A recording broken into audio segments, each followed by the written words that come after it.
It's beer o'clock on Real Ale Craft Beer. Today I thought I would put Aldi's fake Brewdog IPA clone up against the real thing.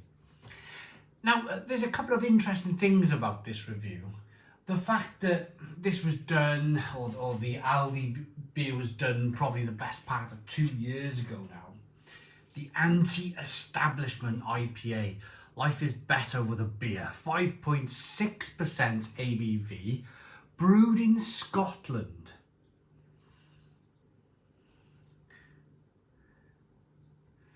Brewed in Scotland, which is really interesting actually. Who brews this beer in Scotland? Could it be Brewdog themselves? Who knows? And then we have Brewdog itself. This is Brewdog's iconic punk IPA. It's in a 440 milliliter can. Comes in at 5.4% ABV. Now, I haven't had a punk in years. I used to drink it all the time. I used to drink this beer all of the time. It was probably my staple IPA. Whenever I got a train into Cardiff, did a bit of shopping in the morning, I'd always head off to the Brewdog bar, have a couple of pints of punk IPA. It was always really decent. 5.4% ABV. I'm going to get the beers out first and foremost into a glass, see what we get. Interestingly enough, the beer Brewdog's Punk IPA I bought around the local shop, and it was £2 per can. And Aldi's version is £1.99. So I know Aldi can buy it in bulk, and the shops can't. That's the reason why the corner shop is selling it for more. If you were to buy this beer, Punk IPA, in a supermarket, it probably costs you a little bit cheaper because they buy in bulk. But I'm just giving you pricing as I've kind of bought it. £2 versus £1.99. There's a penny difference. There's a penny difference in the beer. So let's get them out into a glass, see what we get.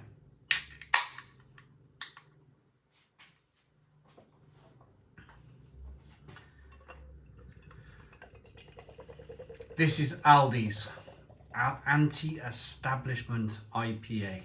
And Aldi have got a very good track record of literally ripping companies off.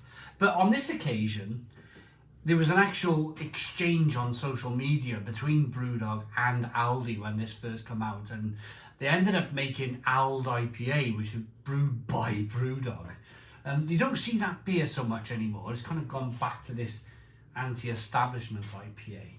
But I do wonder if that now the anti-establishment is now brewed at Brewdog.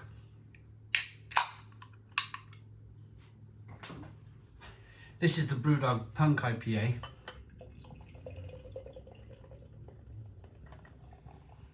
So I'm going to get into some of these interesting facts in a moment, but I just want to concentrate on the beer first. You don't want to hear me kind of waffling on too much, do you? So beer in the glass, amber in colour, 2-finger, white head with a little bit of haze. Aldi's version, my goodness me. My goodness me. If that's not the same beer, then that is exactly the same. Exactly the same. Look at the colour. That is exactly the same colour. Right. Let's try Aldi's. It's kept his head quite well. Good carbonation. Aroma.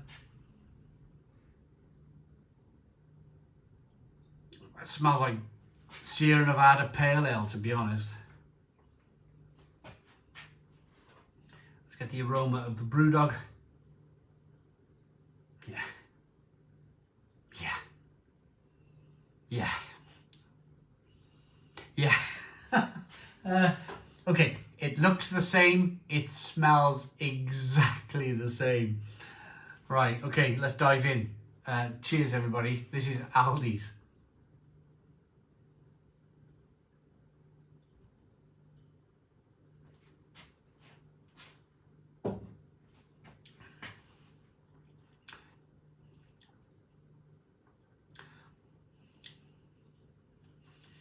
quite nice.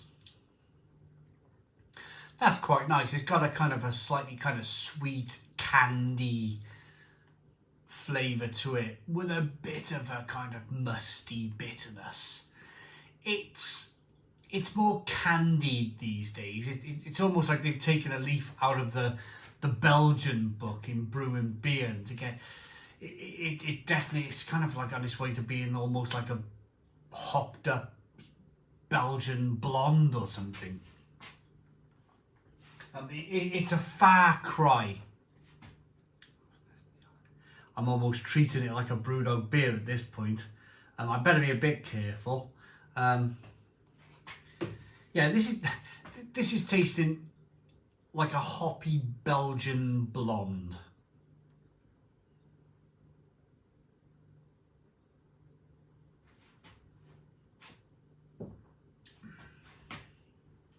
But it's quite pleasant. That's quite pleasant for £2 a can. Not much to really complain about. There's no off flavours. It probably could be a little bit more kind of hoppy. I'll do my best to explain what Brewdog Punk IPA used to taste like and the reasons why I stopped visiting the Cardiff Brewdog bar to have a couple of glasses of Punk IPA. But first of all, I don't want to waffle on too much. I want it always to be about the beer. I don't want it to be about me. Let's get into Brewdogs then.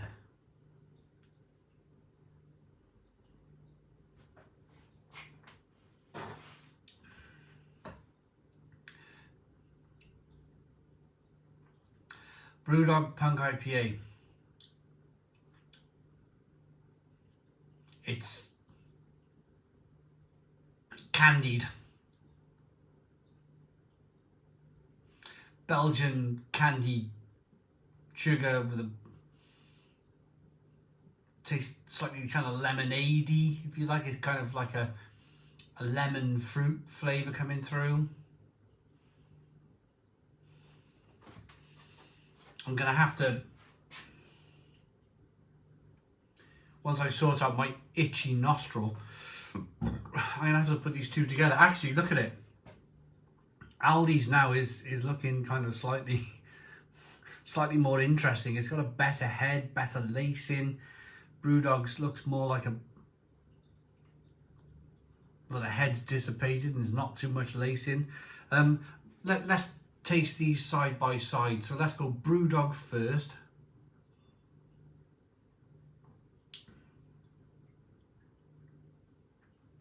Followed by Aldi.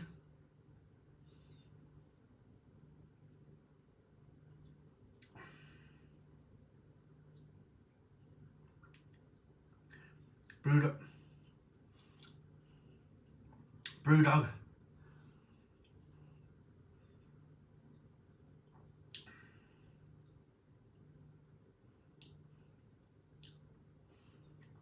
Aldi.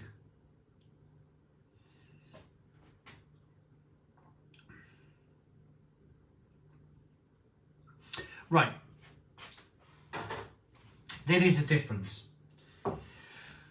I had my suspicions, I really did. I thought when I poured the two beers and I showed them to the camera, I was thinking, oh my goodness me, it's the same colour, same carbonation, kind of smells the same. There is a difference. It's only slight. It's only slight. What I would say is the Aldi anti-establishment IPA has that kind of slightly little bit more of a sweeter Belgian kind of candied fruit flavour to it, and I was about to say a little bit less bitterness, but I need to make sure on that. Brewdog.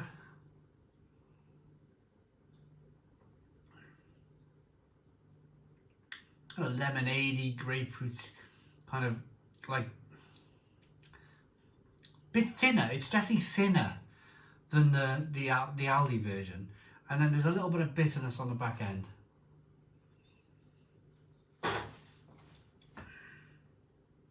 Slightly more raw, slightly more of a hiss and fizz of a carbonation on the Brewdog, hence me kind of thinking lemonade like.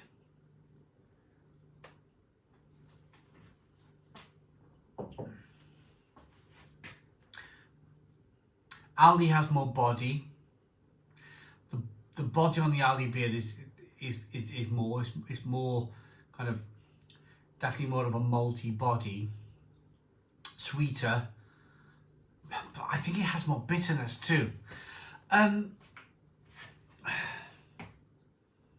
So before I rate the beer, I tell you what I'll do, because I feel like I'm wasting your time at this point. Let me rate the beer. Let me give you what I think is the best beer, and then the people who want to stay on after I've rated it, so that I can talk about my personal experience with Brewdog Punk IPA, because I first reviewed that back in 2010. I was the first person ever to review Brewdog's Punk IPA on YouTube, and that was back in 2010. And of course, we all know it was a different beer back then. So if you want to stay on for that story, stay on for that story. But I'm just going to rate it for the people who want to see which one's best, and then you can leave. I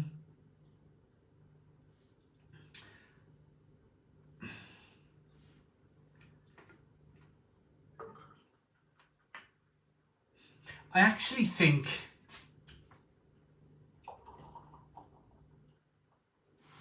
now, that's Aldi's, that's Brewdog's. I've just poured them both,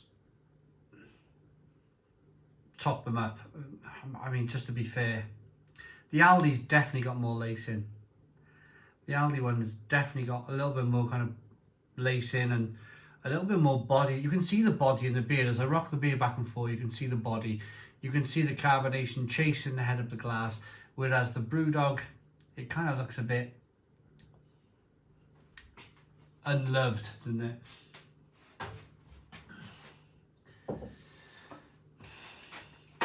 Right, rating.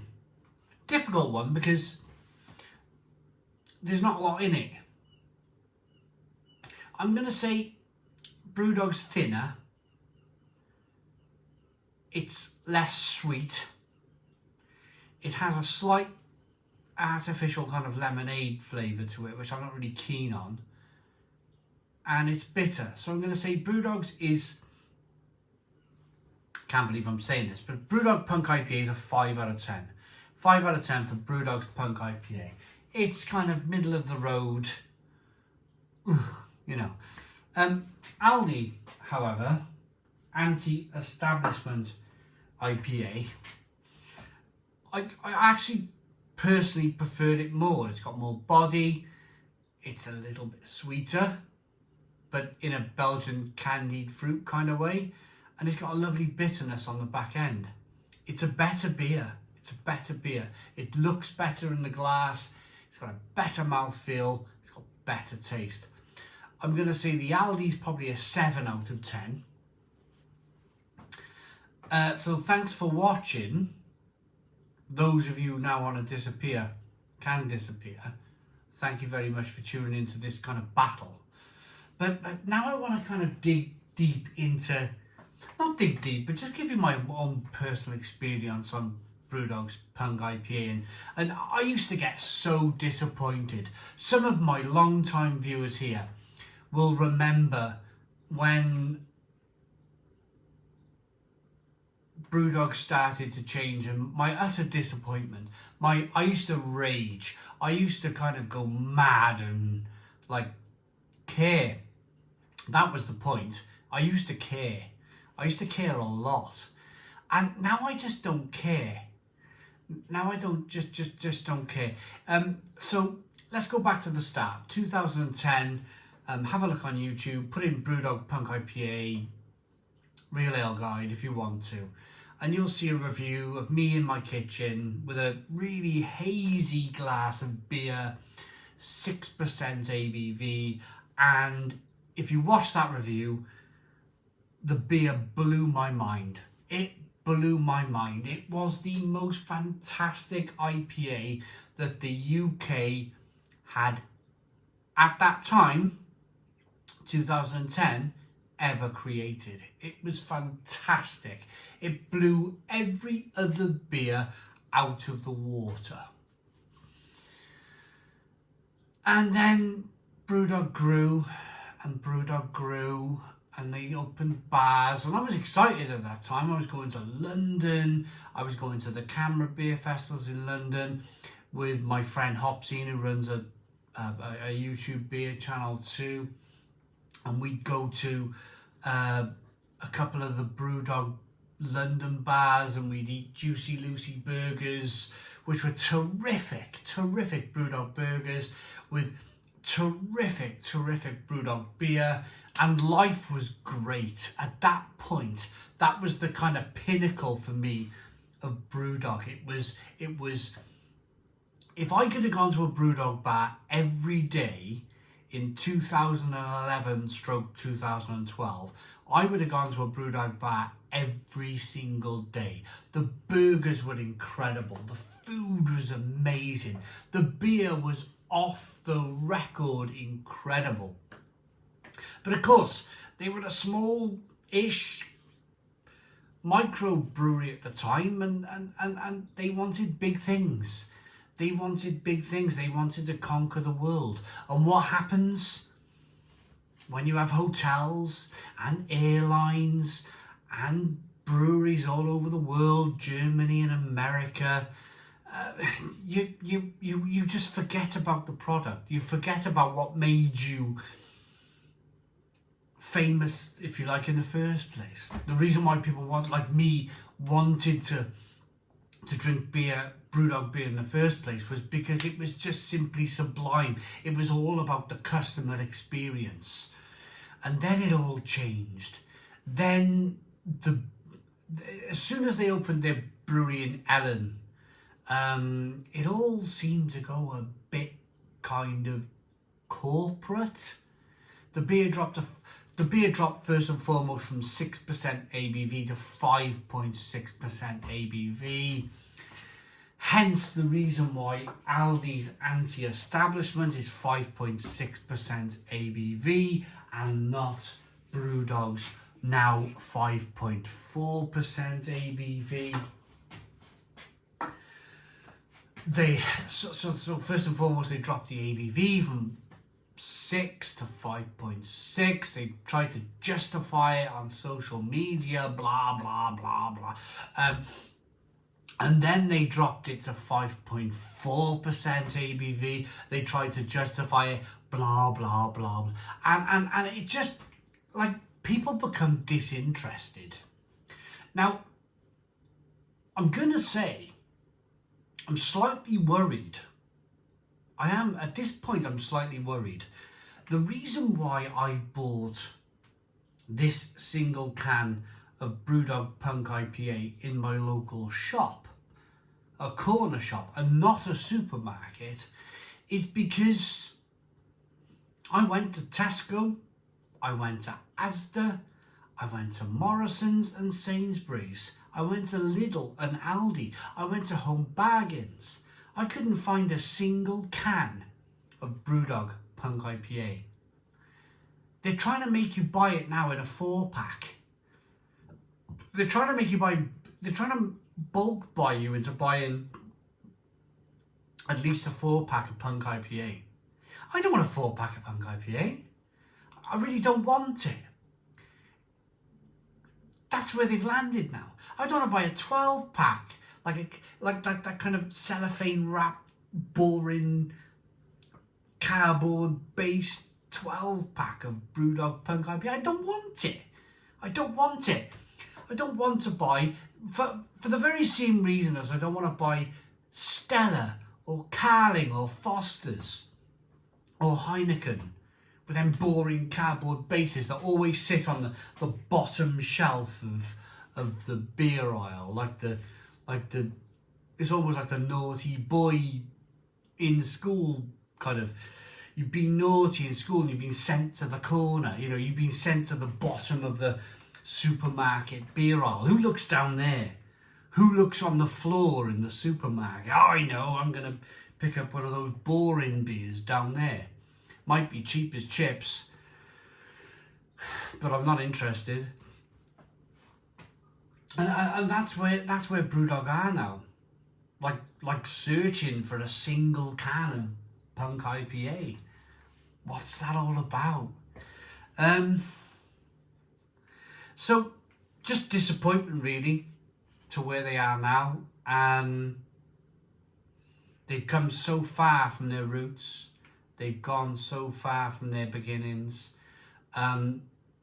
They followed the model of the macro producing lager companies around Europe and America, and they're just one of those companies now. Whether that is the future of their bars and their brewery and their airline and their hotels, whether people want to see a 12-pack or a 4-pack or a 6-pack of Brewdog Punk IPA rather than just having single cans of terrific IPA. I don't see, and this is my own personal opinion, I don't see a bright future in that. I don't see a very bright future in buying a 12-pack because I don't. The reason why I'm saying this is because I don't think the average consumer at that point where they understand IPA. I still don't think craft beer's got that far where you speak to your uncle or your brother-in-law or somebody who has no real interest in beer other than to chuck it down their neck. I still don't think IPA and craft beer has hit that point yet where it's flippant.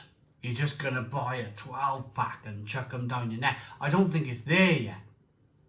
I don't think your Uncle Bob or your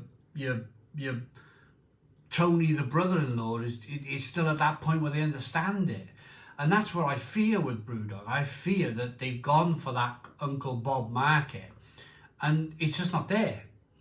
It's just not there. It's just people who drink Brewdog remember Brewdog. You buy a single can of Brewdog or a couple of pints like I did 3 or 4 times a week. I'm gone. I don't do that anymore. There's 8 pints a week of Brewdog Punk IPA that I don't drink. And there must be many other craft beer drinkers out there who are in the same position as me. They just simply don't want to drink Punk IPA anymore. So I'm a little bit worried for Brewdog. They're either going to make it as a mass-produced macro, call it IPA company, or what? Dare I say it, I'll be sued. Thanks for watching. Please put your comments in the comments box, subscribe to our daily beer and food reviews, give us a big fat thumbs up. Boom, cheers.